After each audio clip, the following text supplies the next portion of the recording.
evening, and thank you for joining us this Friday night. I'm Margaret Brennan, in for Norah. We begin tonight with nearly 120 million Americans under heat alerts. This duration of 6 straight weeks of intense heat is record-breaking, and there is no relief in sight. The city of Phoenix, nicknamed the Valley of the Sun, is starting to feel like it. Phoenix topped 110 degrees for the 22nd straight day today, a new record. Extreme heat causes more deaths each year than any other weather event, and health officials from California to Florida are seeing a surge in heat-related visits to emergency rooms.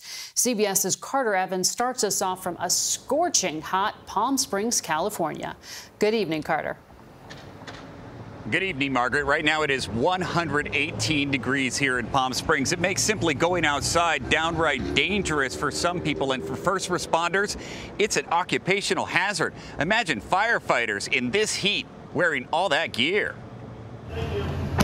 For firefighters and EMTs in Palm Springs, the nonstop sweltering heat makes an already difficult job even more challenging. The temperature reading of the blacktop right now is at 165. Battalion Chief Greg Lyle says with street temperatures that high, many calls can end up with a trip to the burn unit. Something as simple as just a traffic accident, a bicycle get hit by a car, and the individual falls on the street.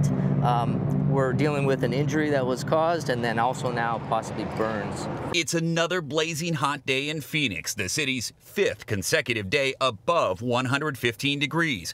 Rescue teams are hitting the streets to help the vulnerable homeless population. Hi, we got some water and hygiene. This woman camped out under a patch of mesquite trees, the only shade for miles. I'll be back out here tomorrow. I have somebody else to see too. Oh my God, there's cars on fire. In fact, it was so hot in Phoenix yesterday, a fire caused propane tanks to explode and fly into the air near Sky Harbor Airport. And in southern Florida, the heat and humidity are pushing outdoor workers to the limit. The hot weather contributed to the death of a 29-year-old farm worker in Homestead. His family said he felt unwell just before collapsing. Currently, there is no federal standard requiring heat breaks for outdoor workers.